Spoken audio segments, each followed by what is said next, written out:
warahmatullahi wabarakatuh.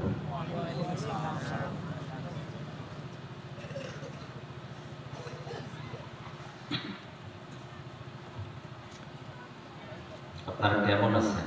আলহামদুলিল্লাহ।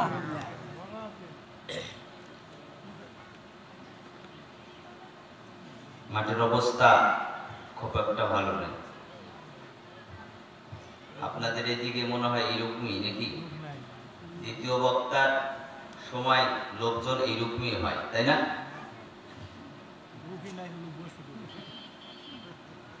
যাই হোক, যেই কয়েকজন লোক আছেন সেই কয়েকজন লোক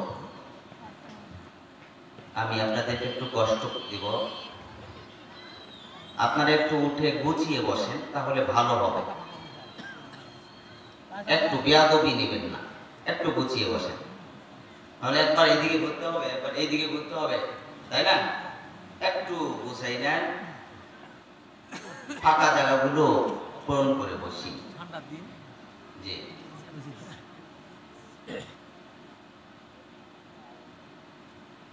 innal hamdalillah nahmaduhu wa nasta'inuhu wa nastaghfiruhu wa nu'minu bihi wa natawakkalu 'alayhi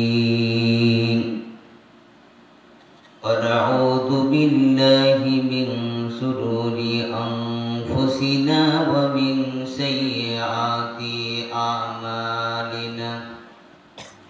من يهده الله فلا مضل له ومن يضلل فلا هادي له وأشهد أن لا إله إلا الله وحده لا شريك له وأشهد أن وسيدنا وسندنا وحبيبنا ونبينا وشفينا ومولانا محمدا عبده ورسوله الذي أرسله بالحق بشيرا ونذيرا وداعيا إلى الله بإذنه وسراجا وقمرا منيرا.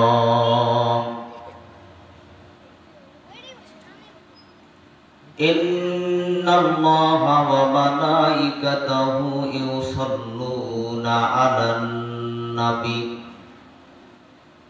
يا أيها الذين آمنوا صلوا عليه وسلموا تسليما. সকলে দরুদ ইব্রাহিম পড়ি। আল্লাহুম্মা সাল্লি আলা মুহাম্মদ ওয়া আলা আলি মুহাম্মদ كما صليت على إبراهيم وعلى آل إبراهيم إنك حميد مجيد. اللهم بارك على محمد وعلى آل محمد كما باركت على إبراهيم وعلى آل إبراهيم إنك حميد مجيد. সকলেই জিকির করি লা ইলাহা লা ইলাহা লা ইলাহা জবান ছেড়ে লা ইলাহা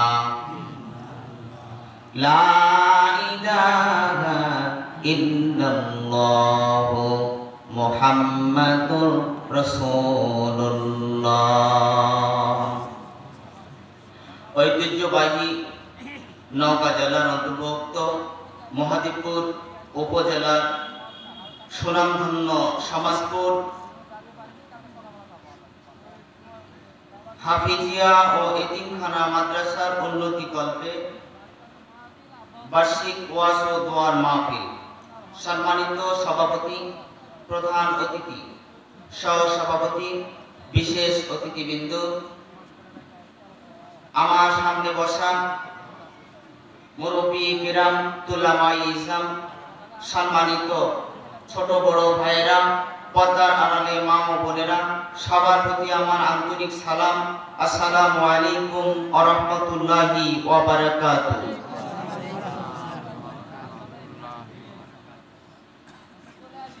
আমি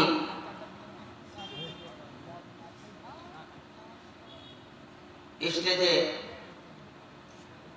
এসেছি, সময় খুব অল্প।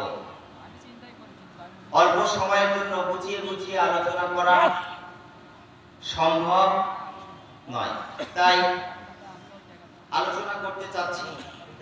আল্লাহ পাক রব্বুল আলামিন এই কালামের ভিতর থেকে একটা আয়াতে কারিমা নিয়ে আমি সামনের দিকে যেতে চাচ্ছি। আল্লাহ পাক রব্বুল আলামিন বলেন, কদ জাআকুম মিনাল্লাহি নূরুন ওয়া কিতাবুম মুবিন। আমি তোমাদের মাঝে যে গ্রন্থটা পাঠাইছি, এইটাকে নূর হিসাবে প্রেরণ করেছি। বলুন সুবহানাল্লাহ। কি হিসাবে? নূর হিসাবে। এটা যদি যার ভিতরে ঢুকবে, এটা আলো হবে না হবে না? আলো হবে না, অন্ধকার থাকবে। আবার বলেন, আলো হবে না, অন্ধকার থাকবে? আলো। বাণী কার? কথা বলেন, বাণী কার? আল্লাহ। এখন আসেন,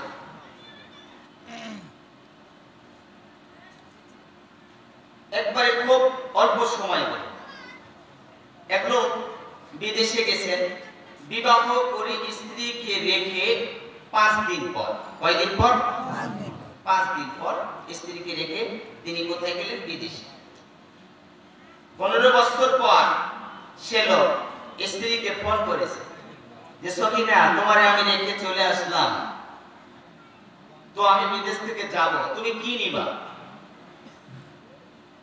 বলতেছে, স্বামী তুমি আমাকে 5 দিন, বিবাহের বয়স যখন আমার 5 দিন, তখন তুমি আমাকে রেখে গেছো, আমি কিছুই চাই না, তুমি ফেরত আসো। বলুন সুবহানাল্লাহ।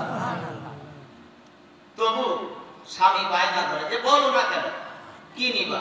বলতেছে, তোমার যেটা ইচ্ছে হয় সেটা তুমি আমার জন্য কি করো, নিয়ে আসিও। উনি নিয়ে এসেছেন একটা শাড়ি, দাম হলো 50,000। কত দাম? কথাগুলো স্মরণ করে রাখতে হবে। আমি কেন বলতেছি? 50,000 টাকা দামের শাড়ি নিয়ে আসলেন, খুলে দিলেন স্ত্রীর সামনে। স্ত্রী শাড়িটা গোছাই নিয়ে যেয়ে রাখলেন শোকেসের ভিতরে। স্বামী বলতেছে, পরবা না? বলতেছে, যখন আমি কোথাও বেড়াতে যাব তখন পরব।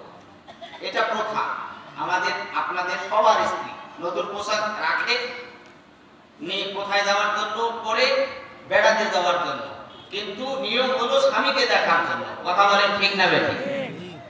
এখন রেখে দিলেন। উনি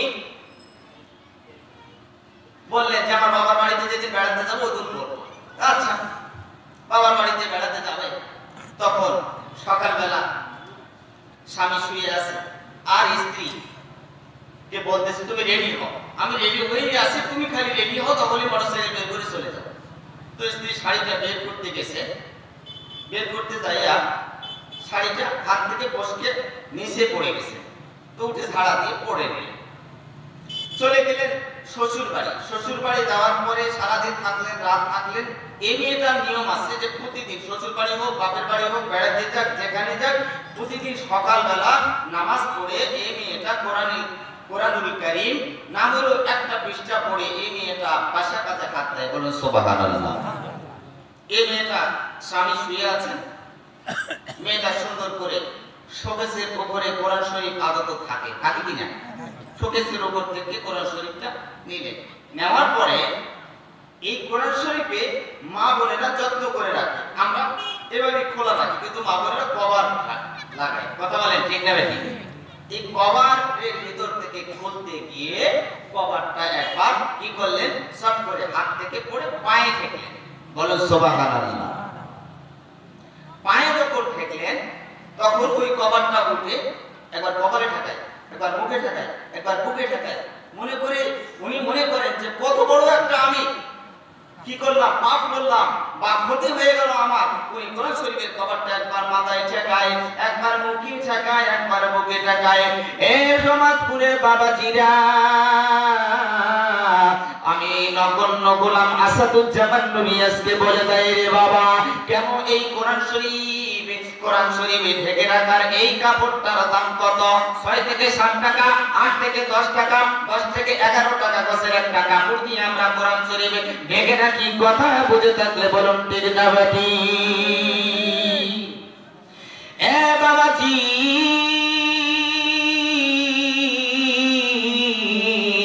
এই 8 থেকে 10 টাকা গছের কাপড়টা পরে যায় না, ওই মা, ওই বোন, ওই খালা, ওই দাদা, ওই দাদি বারবার কপালে ঠেকায়, একবার বুকে ঠেকায়, চুমা খায়, আল্লাহকে ডাকতে বলে রব্বুল আলামিন, ওগো মাওলা, মনে হয় ক্ষতি হয়ে গেল গো আল্লাহ। আল্লাহ, তোমার ওই কোরআন টাকার রাতটা আমার হাত থেকে পড়ে যাওয়ার কারণে আল্লাহ তুমি কোনো পাগলে দিও না, তুমি কোনো পাগলে দিও না গো আল্লাহ। কিন্তু ভাইজান 50,000 টাকা দামের শাড়িটা তিনি নিয়ে আসলেন বিদেশ থেকে, হাত থেকে পড়ে গেলেন, স্ত্রী ছাড়া দিলেন, কিন্তু সুমা কি একবার খাইছে? খাইছে না? সুমা খেলো না কেন? দাম তো 50,000, এর দাম 8 টাকা গজ, ওর দাম 50,000। ভাই জানেন এই মূল্যটা বেড়ে দিলেন কে? আমার আল্লাহ পাক রব্বুল আলামিন মূল্য বেড়ে দিলেন কেন? এর সঙ্গে লেগে থাকার কারণে আমার আল্লাহ পাক রব্বুল আলামিন ডাক দিয়ে বলেন, তোমরা যদি কোরআনকে ভালোবাসো, কোরআনকে মহব্বত করো, আমি 2টা জিনিস তোমাদের মাঝে পাঠিয়ে দিয়েছি। এক নম্বর হলো কোরআন কারীম, আর দ্বিতীয় নম্বর হলো নবী মুহাম্মদ রাসূলুল্লাহ সাল্লাল্লাহু আলাইহি সাল্লাম। এই 2টা জিনিসকে তোমরা যদি তোমাদের জীবনের সঙ্গে মেনে নিতে পারো, আমি আল্লাহ পাক রব্বুল আলামিন বলে দিলাম, ইহকালে শান্তি আর পরকালে মুক্তি। চিৎকার দিয়ে একবার বলুন সুবহানাল্লাহ।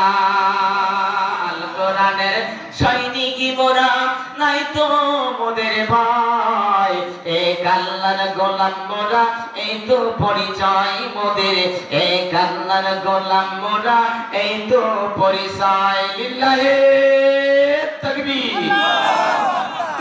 এই তো আপনাদের জোর নাকি পুরুষ মানুষের জোর? আমি কথাটা সব জায়গায় বলি, একটা গ্রামে যদি গ্রামের এক মাথায় 2টা মেয়ে মানুষ ঝগড়া লাগে, ঝগড়া বলেন না, এই ঝগড়া লাগলে গ্রামের ও মাথা পর্যন্ত শোনা যায় 2টা মেয়ে যথেষ্ট। কথা বলেন ঠিক না বেটা?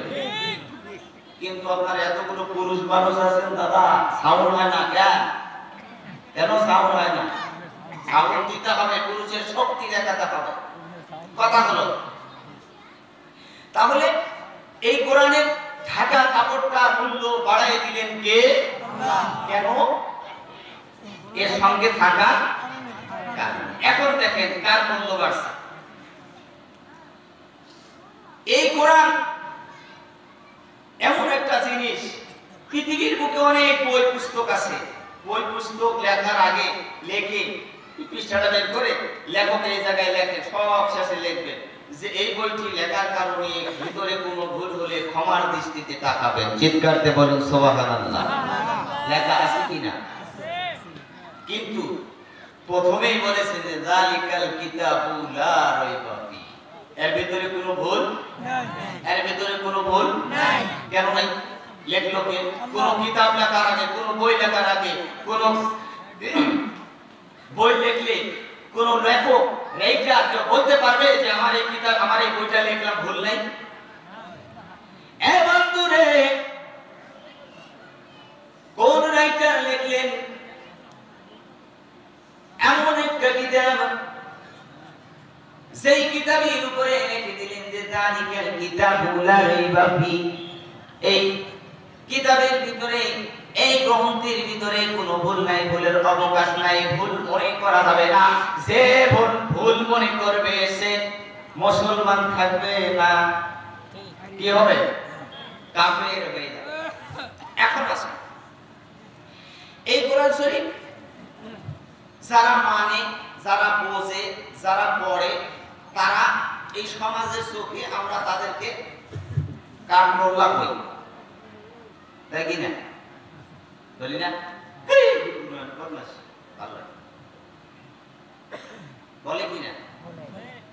বলে।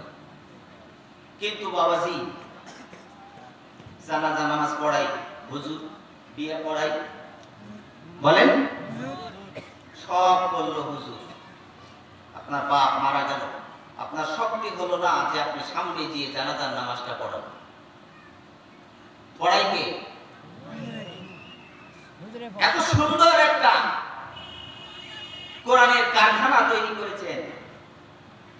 এই বাবাজি একটা বার খেয়াল করুন, আল্লাহর রাসূল হুজুর আকরাম সাল্লাল্লাহু আলাইহি সাল্লাম সাহাবীদেরকে নিয়ে বসে আছেন, বলতেছেন তোমরা যদি পৃথিবীর বুকে জান্নাতি মানুষ দেখতে চাও তাহলে পৃথিবীর বুকে তালিবে ইলমদের দিকে তাকাও, এরা জান্নাতি মানুষ। বলুন সুবহানাল্লাহ। কে বলেছে? বিশ্বনবী মুহাম্মদ রাসূলুল্লাহ সাল্লাল্লাহু আলাইহি সাল্লাম। এই তালিবে ইলমরা জান্নাতি মানুষ, এরা কোরআন শরীফ সিনার ভিতরে লুকিয়ে রেখেছেন। ঠিক ভারতের বুকে এক হিন্দু লোক অনেক ধন সম্পদ, ইন্তিকাল করলেন, একটাই সন্তান।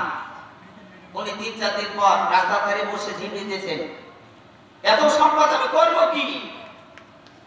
বুদ্ধিজীবী আছে না, বুদ্ধিজীবী বুদ্ধি দিয়েছেন যে তোমার সম্পদ তোমার জায়গা না, বলছে না, মুসলমানদের কোরআনগুলা কেন আর সমুদ্রে ফেরাও, তাহলে মুসলমান কোরআন পড়তে পারবে না, যারা বিভ্রান্ত সৃষ্টি হবে তাদের ইসলাম কি হবে না, দলবদ্ধ হবে না, বড় হবে না, বিস্তার পাবে না, কোরআন শরীফগুলো সমুদ্রে ফেলে দাও। উনি বলেন তো ভালো বুদ্ধি। কোরআন শরীফের লাইব্রেরিতে গেলেন, ৮০,০০০ কোরআন কিনিয়া সমুদ্রে ফেলাই দিলেন। পরে ২-৩ দিন পর আবার গেছে, উনি লাইব্রেরিয়ান বলতেছেন আপনি এত কোরআন কিছুদিন আগে ২ দিন আগে আপনি কোরআন কিনে সমুদ্রে ফেলালেন, এখন আবার আপনি কোরআন কিনতে আসতেন, কোরআন আপনি কি করলেন? বলতেছে বাবাজি এই ব্যাপার। লাইব্রেরিয়ান বলতেছে আপনি আমার সঙ্গে আসেন। আমার ভাইরা, আমার বন্ধুরা মনোযোগ দিয়া দিবেন রে বাবা। এ বন্ধু, লাইব্রেরিয়ান নিয়ে চলে গেলেন এই লোকটাকে একটা করে ঘর মাদ্রাসা, এই সমাজপুরের মাদ্রাসার মতন এক মাদ্রাসার মাঠে বিকালবেলা নিয়ে গেলেন। নিয়ে যাওয়ার পর দেখতেছি ছোট ছোট বাচ্চাগুলো মাদ্রাসার ময়দানে খেলাইতেছে। ডাক দিয়া বলে এ বাবু এইদিকে আসো। ছোট্ট পিচ্চি একটি বাচ্চা দৌড়ে সামনের দিকে চলে আসলেন। আসার পরে এই বাচ্চাটাকে ডাকতে বলে বাবু রে তুমি কি কোরআন পড়তে পারো? উনি ডাকতে বলে চাচা আমি কোরআন পড়তে পারি। বলে বাবু তুমি যদি কোরআন পড়তে পারো তাহলে একটু তেলাওয়াত করো না কেন? তেলাওয়াত শুরু করলেন সূরা ফাতিহা। আবার ডাকতে বলে বাবু তুমি সূরা ফাতিহা শেষ হওয়ার পরে বাবু তুমি তারপরে সূরা পারো? বলে হ্যাঁ পারি।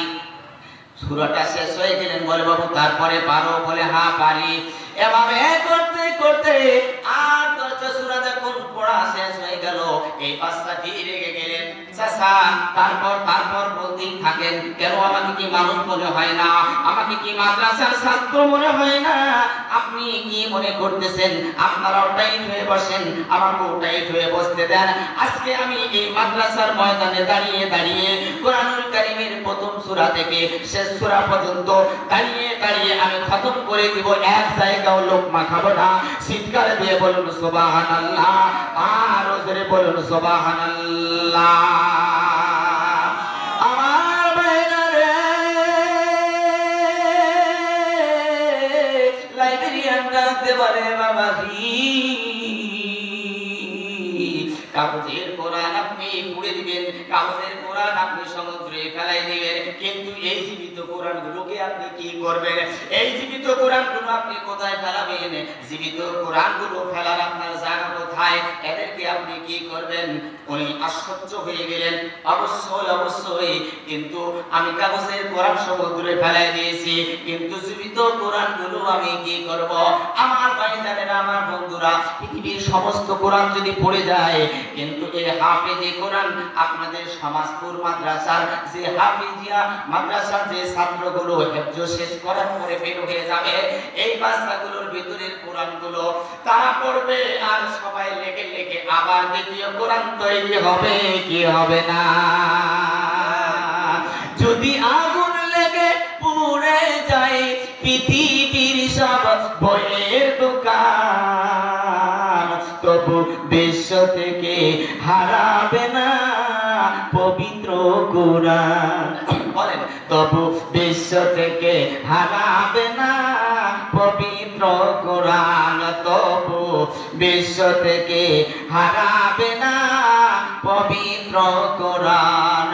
যদি আগুন লেগে পুড়ে যায় সব, যদি আগুন লেগে পুড়ে যায় সব পৃথিবীর এর দোকান, তবু বিশ্ব থেকে হারাবে না পবিত্র কোরআন, তবু বিশ্ব থেকে হারাবে না পবিত্র কোরআন।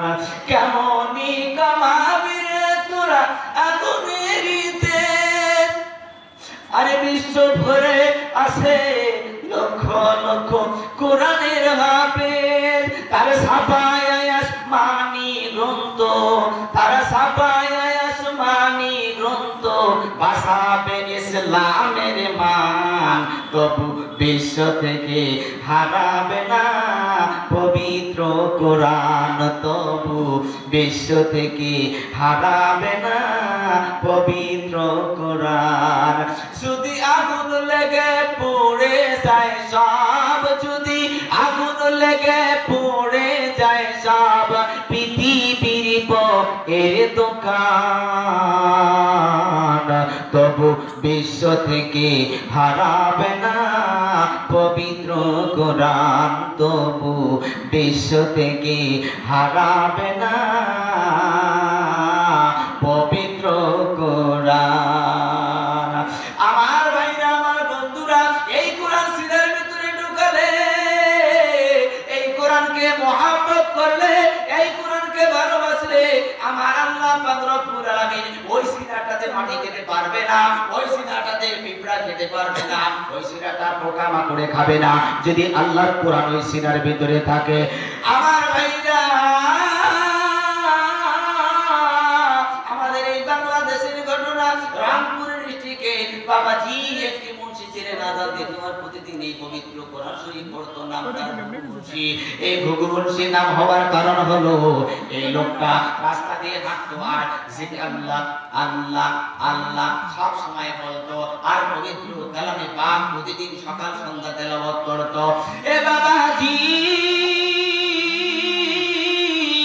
বন্যা হওয়ার কারণে এই বন্যার সাইডে, নদীর সাইডে কবরস্থান ছিল, কবরস্থানে বন্যা হওয়ার কারণে পানির ধাক্কা লেগে লেগে কবর থেকে লাশটা বের হয়ে পানির উপরে ভাসতে শুরু করলেন। এখন লোকজন নৌকা নিয়ে যাইয়া লাশটা সুন্দর করে উঠালেন। লাশটা ওঠার পরে ওই লাশটা নিয়ে যে একটা মাদ্রাসার ময়দানে নিয়ে গেলেন। মাদ্রাসার ময়দানে নিয়ে যাওয়ার পরে এই লাশটা মাদ্রাসায় নিয়ে যায়। মাদ্রাসায় নিয়ে যাওয়ার পরে কেউ চিনতে পারে না। মাদ্রাসার মহাপ্রিন্সিপাল সাহেব ডাকতে বলে, এই লোকটাকে কি কি আপনারা চেনেন না? বলে, না চিনি না, অনেক আগেকার লোক, আমরা চিনতে পারি না। মাদ্রাসার প্রিন্সিপাল ডাক দিয়ে বলেন, এই গ্রামে কেউ পুরাতন কোন মানুষ আছে নাকি? 80-85 বছর বা 90-100 বছরের লোক। একটা ছেলে এসে বলে, হুজুর আমার একটা দাদি আছে 85 বছর বয়স। বলে, তোমার দাদিকে ভ্যানে করে নিয়ে আসা। বন্ধুরে, ওই মহিলাটাকে ভ্যানে করে নিয়ে আসলেন, গাড়িতে বার করেন, পূজা হয়ে গেছেন, পিঠটা হেলে গেছে। এই মেয়েটা, এই বৃদ্ধ মহিলা আস্তে আস্তে করে সামনে যায়, হুজুর কাপড়ের কাপড়টা মুখ থেকে হটাই দেয়। হটাই দেওয়ার পরে দেখে মেয়েটা ডাকতে বলে, হুজুর আমি চিনতে পেরেছি, এই লোকটা আমাদের গ্রামের মসজিদে ইমামতি করত। এই লোকটার নাম ঘুঘু মুন্সি, সকলে বলতো। ঘুঘু মুন্সি বলার কারণ হলো এই লোকটা মাথা ঠোকায় ঠোকায় আল্লাহর জিকির করত। আমার ভাইরা, আমার বন্ধুরা,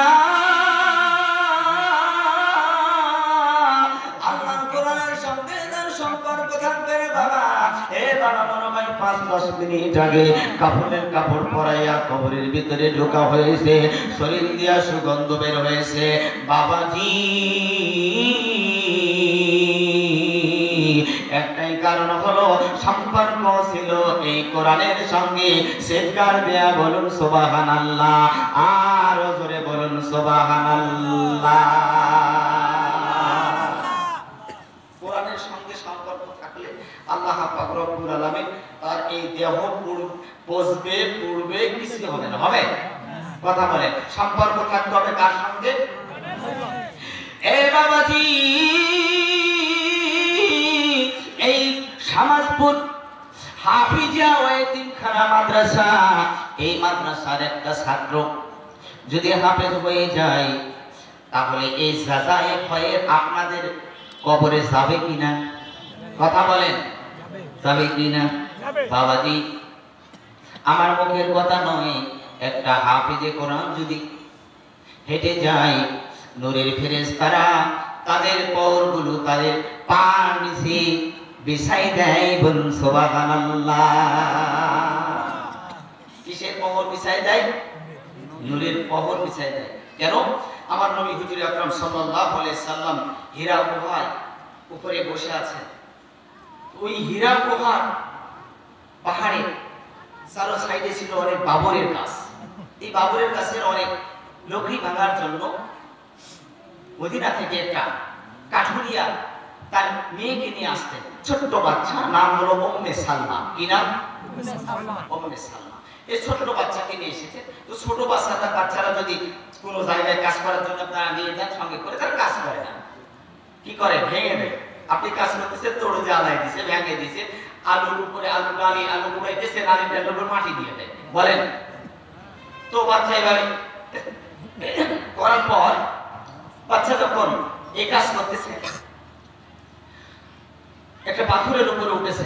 উঠার পরে খেয়াল করেছেন যে একটা গুহার উপরে, পাহাড়ের গুহার উপরে একটা লোক বসে আকাশের দিকে মুখ করে কার সঙ্গে যেন কথা বলতেছে। যে বাচ্চাটা পাথরের উপর থেকে বলতেছেন যে আব্বু, আপনি কাছ থেকে ভালো দেখতে পারবেন, বলেন তো ওই পাহাড়ের উপরে একটা লোক বসে আছে, এটা কি আপনি চেনেন? লোকটা কে? বলে বলতেছেন যে মা, ওইটা বলে আব্দুল্লাহর বেটা মুহাম্মদ। বলে সাল্লাল্লাহু আলাইহি সাল্লাম। কে? ওটা আব্দুল্লাহর বেটা মুহাম্মদ। এ নাকি আল্লাহর নবী, তার উপরে আল্লাহ মহাগ্রন্থ আল কোরআনের ওহী নাজিল হয়। বলে সুবহানাল্লাহ। উনি বলতেছেন বাবা, কোরআনের ওহী কেমন? উনি বলতেছেন মা, আমি তো জানি না। বলে আব্বা, আমি একটা বার দৌড়ে যাব, ওনার উপরে নাজিল করা কোরআনের ওহী একটু দেখবো আর চলে আসবো। কাঠুরিয়া বলতেছে পাগলামি করো না, মুহাম্মাদের কাছে যাওয়া যাবে না। ছোট্ট বাচ্চা উম্মে সালমা বলে কেন? বলে মুহাম্মাদের কাছে যে যায় সে মুহাম্মাদের হয়ে যায়। বলুন সুবহানাল্লাহ। কেন? কেন হয়ে যায়? মুহাম্মাদের কাছে আছে আল্লাহর কোরআন। বলুন সুবহানাল্লাহ। বাবা যেতে দিল না। ছোট্ট বাচ্চা উম্মে সালমা বাবার চোখে ফাঁকি দিয়া, এবং দূরে বাবার চোখে ফাঁকি দিয়া এই ছোট্ট বাচ্চা উম্মে সালমা যখন দৌড় মেরে দিলেন, রে বাবা, যাইয়া নবী মুহাম্মদুর রাসূলুল্লাহ সাল্লাল্লাহু আলাইহি সাল্লামকে ডাকতে বলেন, ও নবীজি, আপনি নাকি আল্লাহর নবী, আপনার নাম কি? বলে আমার নাম মুহাম্মদ। বলে হে মুহাম্মদ, তোমার পিতার নাম কি? বলে আমার পিতার নাম আব্দুল্লাহ। বলো তো মুহাম্মদ, তোমার মাতার নাম কি? বলে আমার মাতার নাম হলো আমিনা। হে মুহাম্মদ রে, তোমার উপরে নাকি আল্লাহর মহাগ্রন্থ আল কোরআনের ওহী নাযিল হয়। বলে হ্যাঁ নাযিল হয়। বলে মুহাম্মদ, এই মুহূর্তে যদি আল্লাহর কোরআনের ওহী নাযিল করে তুমি দেখাতে পারো, এ মুহাম্মদ, পৃথিবীর কোন মানুষ যদি তোমাকে নবী হিসাবে স্বীকার না করে, হে মুহাম্মদ, আমি ছোট্ট বাচ্চা উম্মে সালমা তোমাকে নবী হিসাবে মেনে নিব। এই মুহূর্তে যদি তুমি কোরআনের ওহী নাযিল করতে পারো। আল্লাহর নবী মুহাম্মদুর রাসূলুল্লাহ সাল্লাল্লাহু আলাইহি সাল্লাম আল্লাহকে ডাকতে পারে, আল্লাহ ওগো দয়াময়, আমি কি করি? আল্লাহ ডাক দিয়া বলে জিবরাইল জলদি করে আমার নবীর কাছে যাও, আমার নবীর উপরে সূরা ফুরকান নাজিল করো। চিৎকার দিয়া বলুন সুবহানাল্লাহ। তাবারাকাল্লাযী নাযালাল ফুরকান আলা আবদিহি লিয়াকুনা লিল আলামিনা নাযীরা। সূরা ফুরকান নাজিল হয়ে গেল। কাটরিয়া পিছন দিক থেকে আসিয়া কাটরিয়ার এই ছোট্ট বাচ্চা উম্মে সালমার হাতটা টেনে ধরিয়া ধাক্কা দিয়া ছাড়া দিলেন। যখন ধরা যায় রে বাবা, একটা পাথরের উপরে এই ছোট্ট বাচ্চা উম্মে সালমা যখন পড়ে যায়, এই সমাজপুরের বাবাজি একটাবার খেয়াল করুন বাবা, এখনো যারা মাহফিলে আসেন না, আসো বাবারে। এ বাবাজি, এই মাহফিল আজকে জীবনের শেষ মাহফিল হয়ে যেতে পারে রে বাবা, আর থাকিও না। দৌড়াও দৌড়াও দৌড়াও, মাহফিলে দৌড়াও। এ বাবা, তোমার বাবা চলে গেছে, দাদা চলে গেছে, নানা চলে গেছে, তোমাকেও একদিন চলে যেতে হবে রে বাবা। আসো আসো, এই মাহফিলে ফাঁকি দিয়া যদি তুমি রাস্তায় যাও, আজরাইল ট্রেনে দাঁড়িয়ে থাকতে পারে, ওই আজরাইল তোমার ধরিয়া খপ করে ধরিয়া আপনার জানটা নিয়ে নিতে পারে। এ বাবাজি, আর থাকিও না দাঁড়িয়ে, বাড়িতে বসে থাকিও না, দোকানে চুরিহাটি মালাহাটি থাকিও না রে বাবা, জলদি করে মাহফিলে চলে আসো। আজকে হয়ে যেতে পারে এই মাহফিলটা আপনার জীবনের শেষ মাহফিল। এ বন্ধু রে, এই বাচ্চাটা উঠে দেখে দয়ার নবী মুহাম্মদুর রাসূলুল্লাহ সাল্লাল্লাহু আলাইহি সাল্লামের কপাল বাইয়া রক্ত পড়ে। মুহাম্মাদের কপাল দিয়ে রক্ত পড়ে। ডাক দেয়া বলে, আম্মা, অপরাধ মুহাম্মাদের নয়, অপরাধ হলো আমার। আমি দৌড়িয়া মুহাম্মাদের কাছে এসেছি, তাই নবী মুহাম্মদ আল্লাহর কালাম নাজিল করা আমাকে দেখাইছে। আল্লাহর কালাম নাজিল হয়েছে নবী মুহাম্মাদের উপরে। কিন্তু ও বাবা, আপনি মুহাম্মদকে কেন মারলেন? নবী মুহাম্মদুর রাসূলুল্লাহ সাল্লাল্লাহু আলাইহি সাল্লামের কপাল দিয়ে রক্ত পড়ে যায়, আর কাটরিয়া তার মেয়েটাকে নিয়ে চলে যায়। মেয়েটাকে যখন নিয়ে চলে যায় রে বাবা,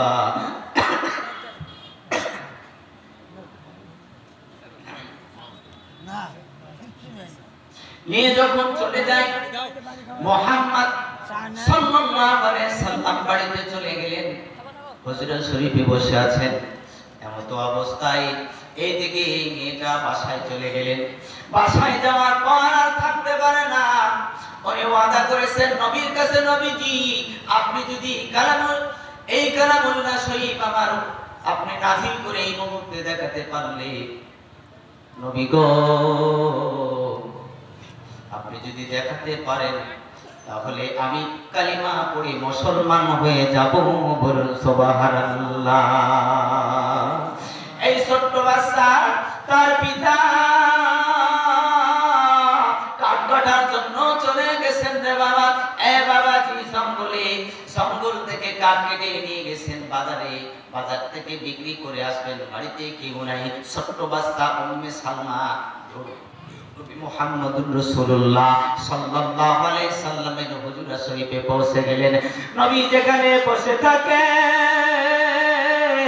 ওই জায়গায় দিয়া ডাকতে বলে, ইয়া রাসূলুল্লাহ, ইয়া হাবিবাল্লাহ, নবীজি, ও নবী, আমি কালিমা পড়ে মুসলমান হওয়ার জন্য চলে এসেছি। নবীজি আপনি আমাকে কালিমা পড়ে মুসলমান বানায় দেন। নবী ডাকতে বলে, উম্মে সালমা,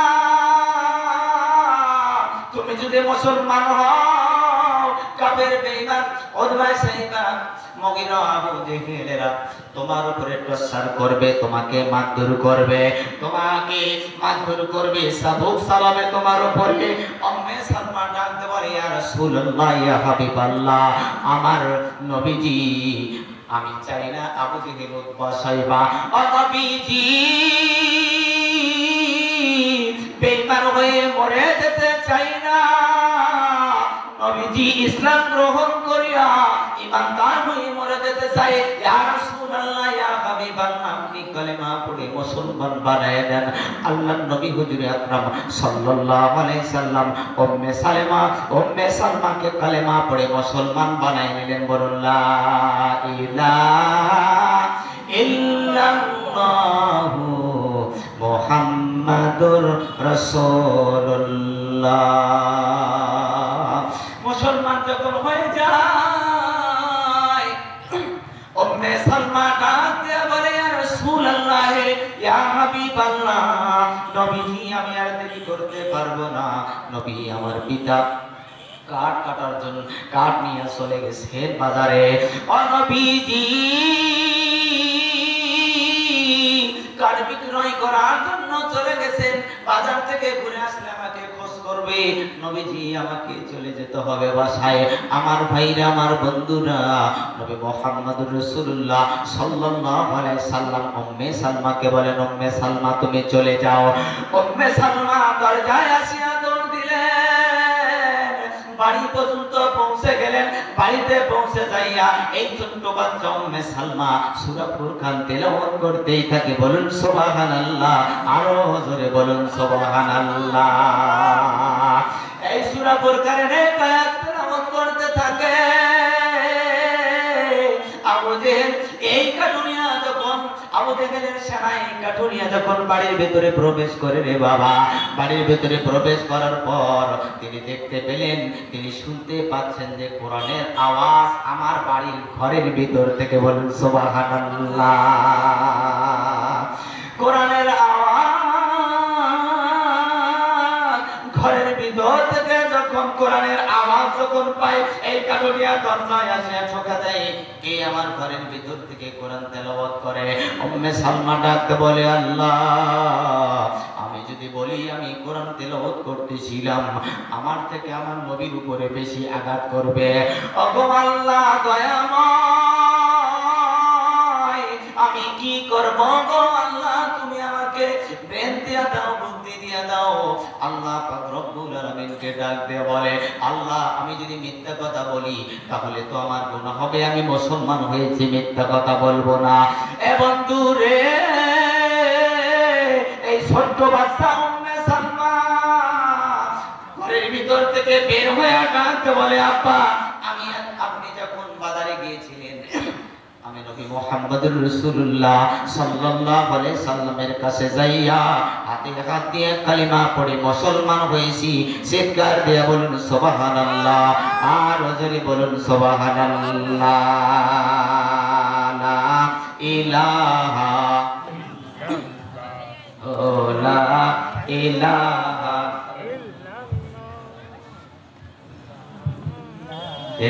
লা ইলাহা লা ইলাহা লা ইলাহা। একটু জবান ছেড়ে লা ইলাহা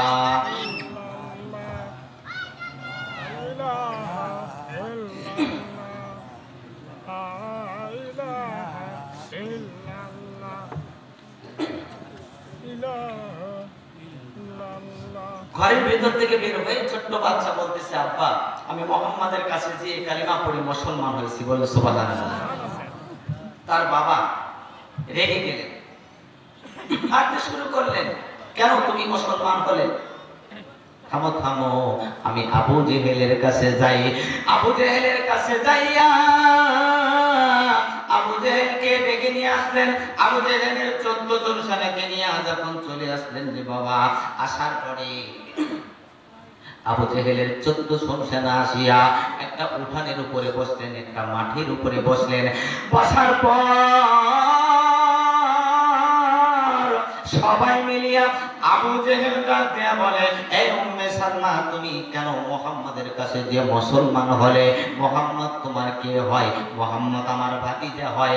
মুসলমান যদি হতে হয় সবার আগে আমি মুসলমান হতাম। কথা বলেন ঠিক না বেঠি? শয়তানি বুদ্ধি, শয়তানি নাকি? বলছে মুসলমান হতে হলে আমি আগে হতাম, তোমার এত কেন দরদ?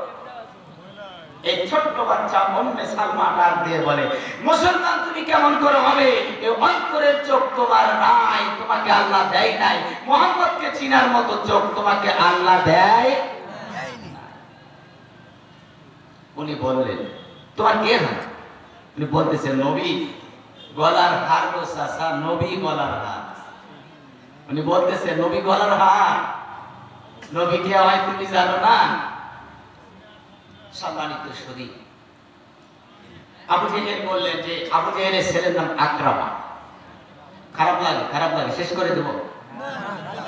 আকরামা, আকরামাকে বলতে, আকরামা এখানে হবে না, তুমি এই উম্মে সালমার শরীর থেকে কাপড়গুলো উলঙ্গ করে নাও। বলেন নাউজুবিল্লাহ। এই ছোট্ট বাচ্চা উম্মে সালমার কাপড় খোলার জন্য আকরামা আসিয়া পায়জামার কাঁধিটা টান দিলেন, কামিজটা ধরে উপর দিকে টান দিবেন। এই ছোট্ট বাচ্চা উম্মে সালমা ডাক দিয়ে বলে, আল্লাহ রব্বুল আলামিন তোমার ইসলাম গ্রহণ করার কারণে, রব্বুল আলামিন মাবুদ মাওলা তোমার এই আল কোরআন সিনার ভিতরে ঢোকার কারণে, ও আল্লাহ তোমার কোরআনকে মহব্বত করি, একবার শুধু দেখেছি তোমার কোরআন নবী মুহাম্মাদের উপরে নাজিল হয়েছে, তাই আমি পাগল হয়ে কোরআনের দিকে ছুটে গেছি, মুসলমান হয়ে গেছি গো আল্লাহ। এমন কোন গ্রহণ তো আমি দেখি নাই। রব্বুল আলামিন ওগো আল্লাহ দয়াময়, আল্লাহ আজকে এতগুলো মানুষের সামনে আমাকে বেইজ্জতি করছে এই আবু জাহাল। রব্বুল আলামিন আল্লাহ তুমি ইজ্জত বাসানিওয়ালা, রব্বুল আলামিন ইজ্জতের মালিক তুমি আল্লাহ, তুমি আমার ইজ্জত সম্মান তোমার হাতে, আল্লাহ তুমি আমার ইজ্জতকে রক্ষা করো গো মাবুদ। আল্লাহ পাক রব্বুল আলামিন জিবরাইলকে ডাক দেয়া বলে, জিবরাইল রে, এ জিবরাইল জলদি করে চলে যাও রে, জিবরাইল জলদি করে চলে যাও। উম্মে সালমার শরীর থেকে আকরামা যখন কাপড় টান দিবে, তখন তুমি জান্নাতি কাপড় তার শরীরে সুন্দর করে সেট করাই দিবা। বলুন সুবহানাল্লাহ, আর জোরে বলুন সুবহানাল্লাহ। একটা করে কাপড় টান দেয়, আল্লাহ পাক রব্বুল আলামিন জান্নাতি পোশাক উম্মে সালমার শরীরে সেট করে দেয়। বলুন সুবহানাল্লাহ, আর জোরে বলুন সুবহানাল্লাহ। সহযোগিতা করার মালিক কে? কে সহযোগিতা করবে? এই কোরআনকে মহব্বত করলে সহযোগিতা কে করবে? কোরআনকে ভালোবাসি না আমরা, কোরআন মৌলবীদেরকে ভালোবাসে না, মা বোনেরা মৌলবীদেরকে ভালোবাসে না। মৌলবী যদি স্বামী হয় তার তো বিপদ। আপনার সঙ্গে মা বাবা বলতেছে, মা আমি একটা হুজুর জামাই, বলছে বাবা সব কথা বলো, ওই কথা বলি না, খবরদার। জোর করে বাবা বিয়ে দিছে, মেয়ে রাজি নয়, বছর রাতে শুয়ে আছে একদিকে মুখ করে, মৌলবীর দিকে আর ঘরে না, একদিকে মুখ করে শুয়ে আছে। তো ওই গ্রামে একটা চোর ছিল, তো জম্মুকের বেটা তো বিয়ে করে নিয়েছে, তার স্ত্রী অনেক সোনা গয়না দিয়েছে শুনছি, তাহলে যাই তোর বাড়ি দিয়েছে কামটা সেরে আসে। শীত ফুটাইছে, এ নিয়ে স্বামী পছন্দ না, হুজুর জামাই উনি যেদিকে শীত ফুটাইতেছে ওইদিকে মুখ ঘুরে আছে। কেন? খুশিতে না বেজার হয়ে? কথা বলেন, কি অবস্থায়? বেজার অবস্থায়, স্বামী পছন্দ হয়নি, মুখ ঘুরে আছে। তো শীত ফুটেছে, খুব ফুটার পর মেয়ে চোখ বন্ধ করে আছে, রাগ করছে তো চোখ বন্ধ করে চিন্তা করতেছি, আল্লাহ আমার বাবা কি করলো, কি এই কামটা করলো, এমন একটা কাম করলো, আমার হুজুর মানুষকে চাইতে পারবো না সিনেমা হলে, সাজতে পারবো না সুন্দর করে, দেখাতে পারবো না লিপস্টিক, কি কাম করলো আমাকে। চোখ খুলে দেখে যে চোর শিং কাটাই, এক পা এদিকে এক পা, ভেতর দিকে এক পা, দু পা দুই দিকে দিয়ে বসে আছে। যেমনি দেখছে চোর ঘুরে চৌড়ে স্বামীকে ধরছে জড়ায়। স্বামী বলতেছে, মনে হয় হুজুরের দোয়াটা কাজে লেগে গেল, পীর সাহেবের দরবারে গিয়েছিলাম। আপনাদের দরবারে আছে নাকি পীর সাহেব মাতা লোক? নাই না? পীর সাহেবের দরবারে গিয়েছিলাম, মনে হয় পীর সাহেবের দোয়াটা লেগে গেছে। ক্ষমতা আছে? মনে হয় লেগে গেল। কোন হুজুরের যে দোয়াটা লাগলো রে, 8-10টা হুজুরের কাছে পানি পড়া খাইছি, আর দোয়া করতে বলছি, কোন হুজুরের দোয়া লাগলো? এই গভীর রজনীতে আমার স্ত্রী কেন আমাকে জড়িয়ে ধরে? ও বন্ধু রে, স্বামী এখন ডাক দিয়ে বলে, সোর বাবার আগমন। স্ত্রী বলতেছে, তুমি আমাকে জড়ে ধরলে কেন? স্বামী বলতেছে স্ত্রীকে, তুমি জড়ে ধরলে আমার হুজুরের মনে হয় দোয়া কাজে লেগে গেছে। বলে, না না, হুজুরের দোয়া কাজে লাগি নাই, দেখো সোর সোর সিং ফুটাইতেছে। স্বামী এখন বলতেছে, সোর বাবার আগমন, শুভেচ্ছার স্বাগত। স্ত্রী বলতেছে, স্বামী জীবনও কোনোদিন দেখে নাই যে চোর আসলে কেউ স্বাগতম জানায়। চোর আসলে লাঠি গুটা নিয়ে দৌড়াইতে শুরু করে দেয়, চোরকে মারার জন্য তুমি স্বাগতম জানাও কেন? বলে, স্বাগতম জানার কারণ হলো, স্ত্রী রে, বিয়া অনেকক্ষণ হয়ে গেল, রাত প্রায় 4টা বেজে আছে, তুমি তো আমার সঙ্গে কথাই কও না। চোর যদি না আসতে গভীর রজনীতে তুমি আমাকে জড়িয়ে ধরতে না, ওই জন্য চোরকে আমি স্বাগতম জানাই। এ চোর তুমি না আসলে আমাকে জড়িয়ে ধরতো না। ঠেলায় পড়ে বিলাই গাছে চড়ে নাকি? আমি বের বলি যে বিলাই চড়েছে গাছের ডালে। একজন বলতেছে আমাকে যে বিলাই চড়েছে গাছের ডালে। তোর ঠেলায় বিলাই গাছে চড়ে? তোমার বলছে না, এভাবে নয়, বিলাই চড়েছে গাছের ডালে, বলছে ঠেলা পেয়েছে তার বলে। কি ঠেলা পেয়েছে তার বলে বিলাই চড়েছে গাছের ডালে? বিলাই এমনি এমনি গাছের ডালে চড়ে না।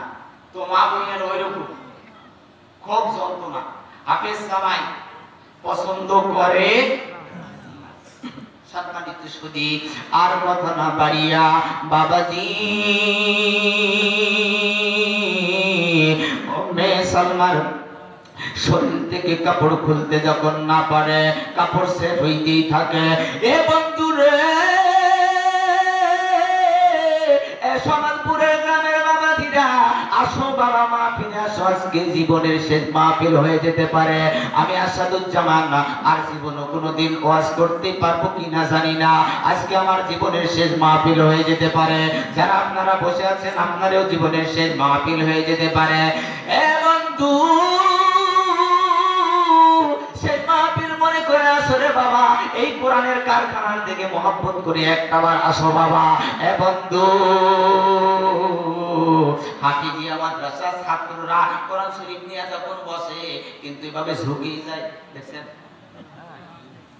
কিন্তু পেপার পড়ে যে লোক, ওই লোক পেপার পড়ে পড়ে ঝোঁকে না, অন্য অন্য বই পড়ার সময় ঝোঁকে না। কেন ভাই? কোরআন পড়লেই ঝোঁকে, আর অন্য অন্য বই পড়লে ঝোঁকে না কেন? এর কারণ আছে কি নেই? আমার আল্লাহ পাক রব্বুল আলামিন ডাক দেয়া বলে, যখন বান্দা আমার কোরআন পড়ে, তালবে ইলম যখন কোরআন পড়ে, হে পৃথিবীর মানুষ শুনে রাখো, আমি আল্লাহ পাক রব্বুল আলামিন কুদরতি হাতখানা আমার ওই বান্দার পিঠের উপরে দিয়ে একবার ঠেলা দেই, সামনে একবার পিছনে।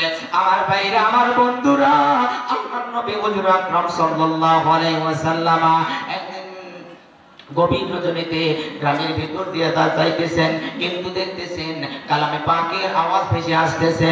এ বন্ধু, কোরআনের আওয়াজ ভেসে আসে, আস্তে আস্তে করে কোরআনের আওয়াজ এই দিক দিয়ে আসে। ওই দিক দিয়ে যখন ফলো করতে করতে যায়, জিয়াদাকে যে জানালা দিয়ে বের হয়, ওই জানালাটা হলো, ওই বাড়িটা হলো আল্লাহর নবীর সাহাবী আবু মুসা আশআরী রাদিয়াল্লাহু তাআলা